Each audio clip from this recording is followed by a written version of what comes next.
Hey, what's up guys? Welcome back to another day at B is for Build. In today's episode, we're gonna jump into our damaged door. Remember that door, that amazingly smart purchase I made? We gotta repair that door and get it all ready. So we're gonna be doing a little bit of body repair on that. We're gonna jump into our body kit and I'll show you kind of how to smooth out the edges and make the body kits look a little bit better. This is standard stuff that comes with any body kit. So I'll show you how to make that look a little bit cleaner without too much effort. Then we gotta repair our rear bumper a little bit and then we're gonna spray primer. So a little bit of body repair, a little bit of painting. Stay tuned.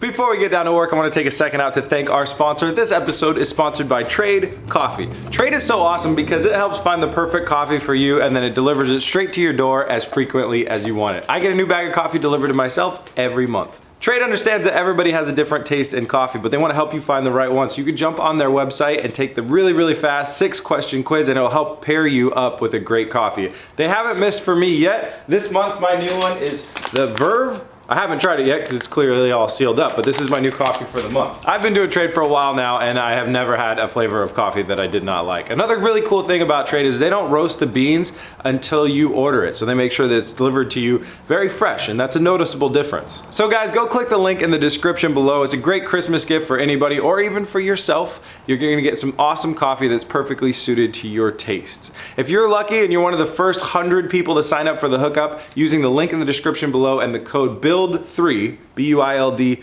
3, you're gonna get 50% off of your first hookup order. Thank you once again, Trade Coffee, for keeping me caffeinated. Now let's get down to work. All right, we're gonna get started by repairing the body panels. I wanna get started on the door because that's one of the harder ones to do.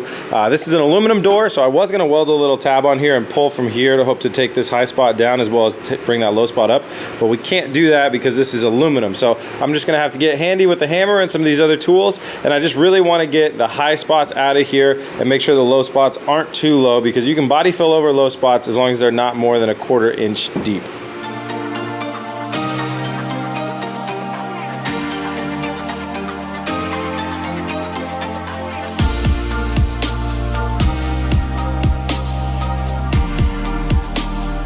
Not sure if it looks much better on camera, but we did what we set out to do. We minimalized the low spots. We got rid of all the high spots, so now we can start filling back in. This is the lowest spot, and it's probably almost 1/4 inch thick. So what I'm gonna do is I'm gonna lay fiberglass first. That's always the safer bet, just in this area here, and then we'll start shaping it out. But to do that, we gotta move over to the other shop. So we're gonna move over to the paint booth, heat that place up, and we're gonna work in there on all the rest of this bodywork stuff.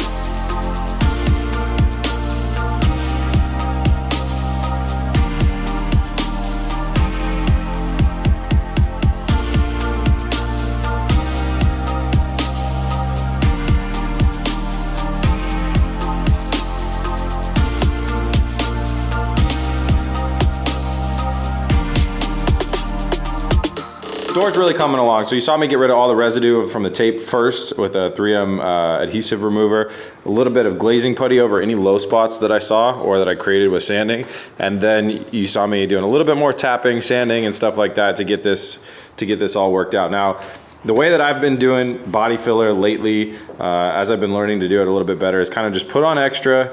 So first I did fiberglass, sanding the fiberglass down, everything like that, and then put on extra, and then we'll just come over and just sand everything. We're gonna first follow this body line and use this as a guide, sand everything completely flat, and then we'll come in here and curve this out. And with any luck, we won't have to do any more body filler on this. But the more you let it dry, the easier it's gonna sand up. So I'm gonna go ahead and grab some body kit parts, and we'll start diving into those. So with these body kit pieces, overall they look pretty good as far as we tested the fitment and how smooth all, like, you know, the sides and the faces are. So that's really good because that's actually the hard part. The easy part is what we need to clean up, which is making the edges look nice and uniform, making them look smooth. So when you look at right here, you can kind of see how there's a little bit less fiberglass here and then kind of a little bit more right about here. And there's a little, you know, a little bit of gunk hanging off and stuff like that. That's really easy to come in with some sandpaper and clean that edge up so it's a nice uniform thickness off of your car. Also, you can kind of see they come in with some pretty harsh tools sometimes, and they're doing like, you know, this edge right here isn't a perfectly smooth, the camera's not really in focus very well, I apologize. Isn't really a perfectly smooth transition. So I'm also gonna be making sure that these transitions are a little bit smoother. So I'm looking for a nice round edge and then the same amount of lip all the way around, as well as making sure it's a good looking arc. You can kind of see right here that there's a little high point right here. So start with the arc first, and then round your edges and then do your thickness. The other thing that I'm going to be looking for when I'm in here, and so basically, you know, if the shape is good, if this is nice and smooth right here and you got good smooth transitions, not a lot of wobbling or anything like that, then you're really looking at the outside edges. And so the last thing that I'm going to be looking for as well is pitting. So let me see if I can get the camera to focus on this.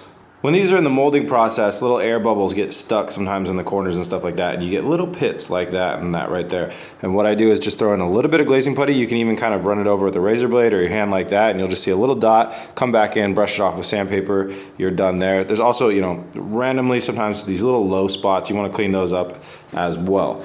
So for this, I like to use 220 grit sandpaper because it's nice. It takes off enough material at once, but it doesn't leave too deep of scratches because I'm primering over this and then I'm going to sand over that. And I'm not using a power sander on that, I should point out. This is all hand sanding.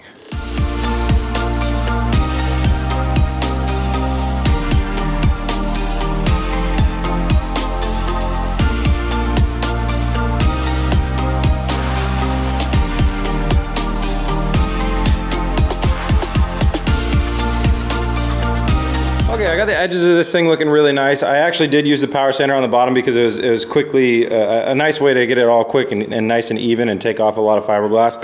And then what I'm doing on the top here is, like I said, I'm just getting an even, like a consistent rounded edge around it. And then I'm looking for any high spots on the bend here where if anything kind of sticks out more than somewhere else, and then I'm sanding that down. Now, we're pretty much ready to fill in any of the pinholes or low spots except for I found some contamination within the primer. So you see all these little holes there. That's what happens when they don't clean the panel properly, and then they spray this primer over it, and sometimes you get these little pinholes, and they're low spots. You can actually feel them. You can't really see them until you sand over them. So you have to sand those out by sanding down basically through the primer. So I'm going to work my way through this whole panel now, just quickly hand sanding off the top layer of that primer and making sure that there's no more contamination, and where there is, just sanding it out.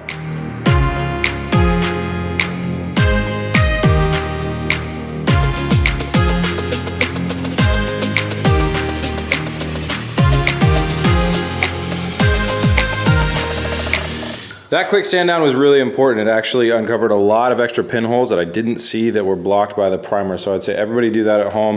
What I was using is what's called an intermediate pad, I think, or an interface pad, I'm not sure. It's a big foam looking thing that goes in between the sander and the piece of sandpaper to help evenly disperse the pressure across like these rounded surfaces. And so now we've kind of exposed everything, got everything nice and smoothed up. Just gonna blow it down and then fill all the little pinholes with glazing putty.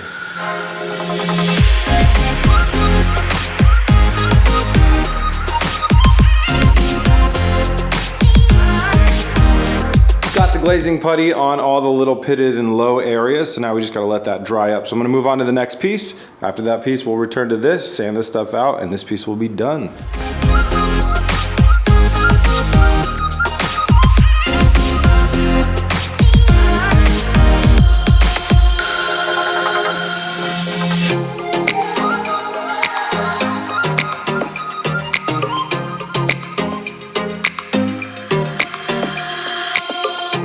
All right, that's one more piece down. No big surprises on this one. Starting to get into the flow. So I pulled this one off of the car, brought it in, and I'm not gonna work on it. I'm gonna go over to this one and fix a little bit of a chip that we had in the fiberglass right here. I'm gonna go ahead and pull this busted part off, fiberglass it back down. Then while that dries, I'll jump into this one.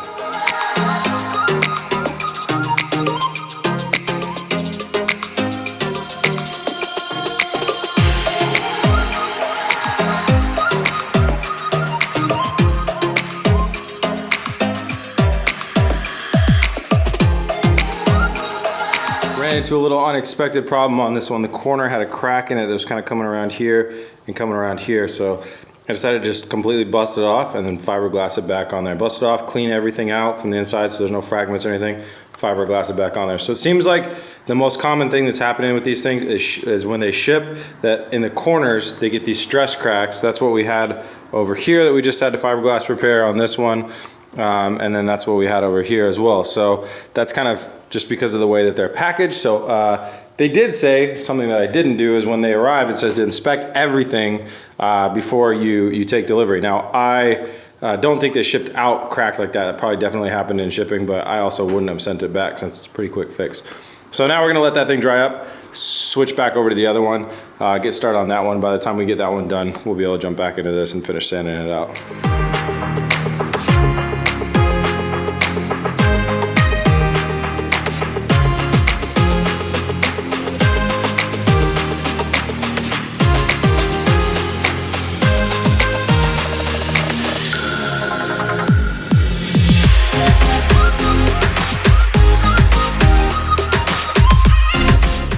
Finito! The last of the over fenders has been sanded and glazed and everything like that. This is a small amount of touch-up work. I mean, there's a lot of hours that I just had to put in here, but considering what you get out of it, it's a very small amount of touch-up work rather than buying the, I don't know, somebody quoted a LB authentic kit at 25,000 bucks. So, you know, whatever, maybe we just saved 24,000 bucks by putting in a day's work. Not really sure, but definitely worth it. And the end result will be much, much better. So anybody that buys any kit that's like this, I advise going through all those steps really. It's just a day's worth of work and it'll get a much better end product. So now let's jump over to this door. We're gonna go ahead and sand this thing perfectly smooth, keep this edge here, and then come in and kind of block sand, hand sand this down, and finish block sand that down. And hopefully we can get it on the first try and get this thing nicely repaired.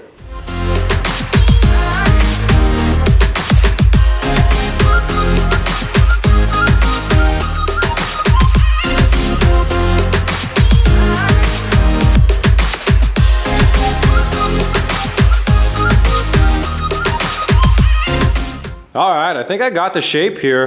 There's a little bit of pitting back here and here. So again, a little bit of glazing putty needed. But overall, I really think I nailed the lip here that comes up, and then this body line that goes up here as well, and got this all perfectly flattened out again. So what I want to go ahead and do now is bring this back over the car, test fit this on the car, and make sure that it's lining up with the fender the way I expect it to. Make sure everything looks good.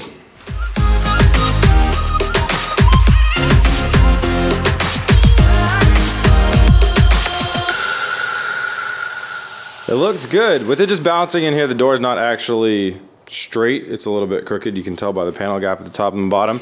But overall, this looks good. It's nice and flat leading into here, and our edges are good. Our line right here is good, and our transition is looking good too. So I'm happy about that. We can do the rest of the little glazing putty and finishing work tomorrow, but that's looking good. That's a good door repair. All right, guys, it is 1:35 a.m., so I'm gonna call it a night. Thank you so much for watching. Huge thanks to our sponsor, Trade Coffee. You guys hit the link in the description. I'll be back the day after tomorrow with some more good stuff, so tune in then. I'll see you then. Please remember to like and subscribe. All the likes have been really helping. I didn't even think they mattered on YouTube, but I guess they do, so smash that button. All right, guys, see you in the next one. Peace! Come on.